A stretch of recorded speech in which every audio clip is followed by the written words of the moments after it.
anyway, we're now facing the opioid crisis. Hey, does anyone know how to spell opioid? And what is an opioid? You know, whatever.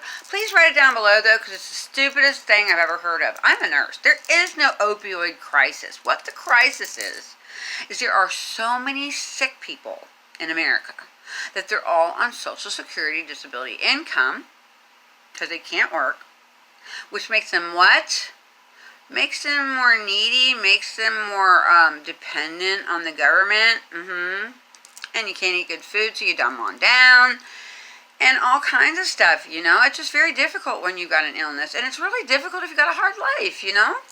And it's all on purpose, I believe, you know. It's just too on purpose. And I don't want to get into it. I just want to say doctors are still treating the people like us like they did in 2006. They haven't done a workshop. They haven't done a journal.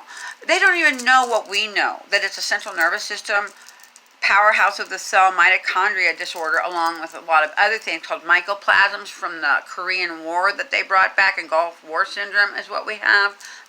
Just think of all the different things that it could possibly be, because it's a weird disease and it's no fun.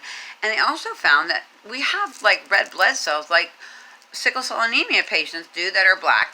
Their cells are in a weird shape that they hurt because they go through the veins weird, and we have weird shaped red blood cells too that have to push harder to get through the capillaries.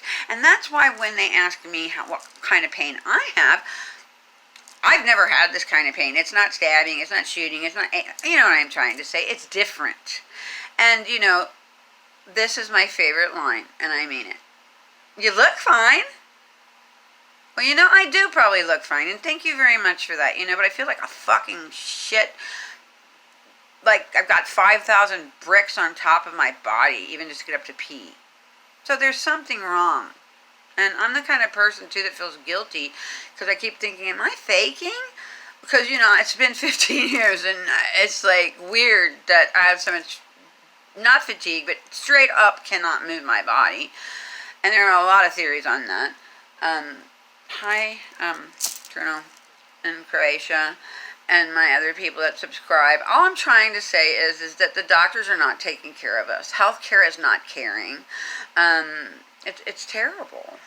And, you know, all of these are just starting to destruct. All these old traditional ways are destructing as a result of the astrology of the Saturn and Capricorn.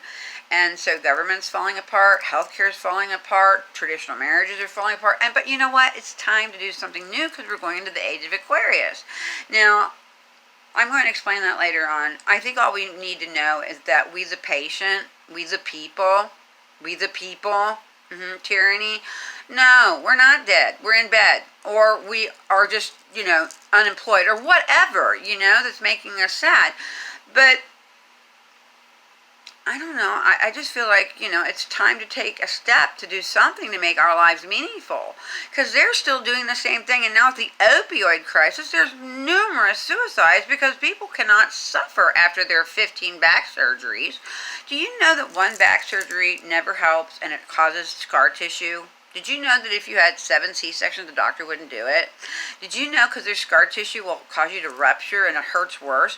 People have had 22 back surgeries. Do you think the patient went in there and said, hey, I'm going to have a 22nd back surgery? No, the doctor talked them into it and charged them for it with the insurance company. And then you had more pain, and now you're on disability and can't get out of bed, and you're suffering so bad you kill yourself. That makes sense. That just makes sense. You can't escape this body. It hurts sometimes. It's a horrible thing to go through. And to take the opioids away from people that literally cannot get up to do a dish without perhaps their one little Percocet. The Tylenol in it is worse on your liver than the freaking narcotic. It's about the opioid fields, and I don't understand the politics. So please put it down below, you know, because it's dumb. You know, I'm a nurse. I'm there to meet the patient where they're at. Nurses these days, they make the patient meet them where they're at. Well, what the fuck are they doing in the hospital then? Excuse me. I was married to an Australian. Anyway, I'm on a rant because I am a passionate person. And that is not anger. That's passion. And I'm enthusiastic and I'm excited. And gosh darn it, if you don't like enthusiasm, passion, excitement, and hope, Just switch off, you know? I mean, what is the option? So anyway, congratulations to us for making it through as long as we've been alive. And, you know, they want us to die so they get our money back from Social Security because it's wrapped up with a bunch of laws. How sick is that? I don't understand it. Anyway, I'm not political, okay? I'm just a person that researches a lot of things and notices trends. And I would be really remiss if I didn't say to all y'all people out there that are sick like I am, guess what? There's no clinical research money for us. It's all going into cancer. And we're dying. And they have an opioid crisis for some of us. So, you know, God forbid us get, you know, what is it called? Dependent? Well, I have news for everybody that's ever been on a narcotic longer than 3 months. You are physically dependent. You will have withdrawal.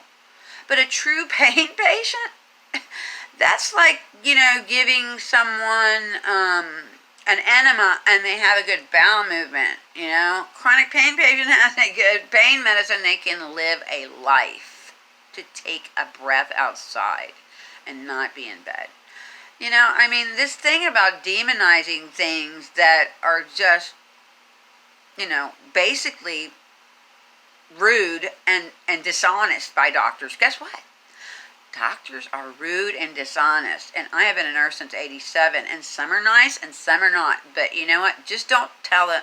Anyway, one suggestion for anyone: do your homework. Interview people that help you. You do not know who you're talking to anywhere. Make sure you feel right about them. Make sure you've looked them up. Because, you know, a lot of people are posers out there, and it's not a safe world like we used to think it was. And quite frankly, doctors are very horrible to some of their patients. And as a nurse, I would have to, because I had orders like a frigging, you know, soldier.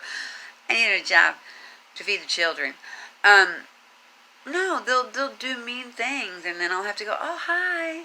I don't know why you're hurting so bad.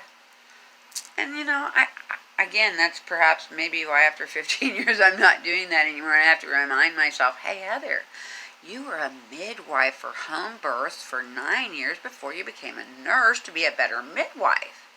You didn't want babies born in the hospital. Anyway, we'll talk all about that. I need subscribers, and I need you to comment.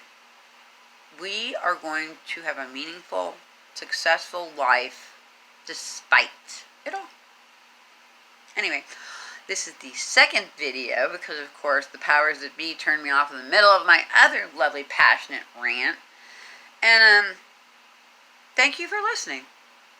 Really appreciate it. If you do a video, I'll listen to yours. Much peace and take care.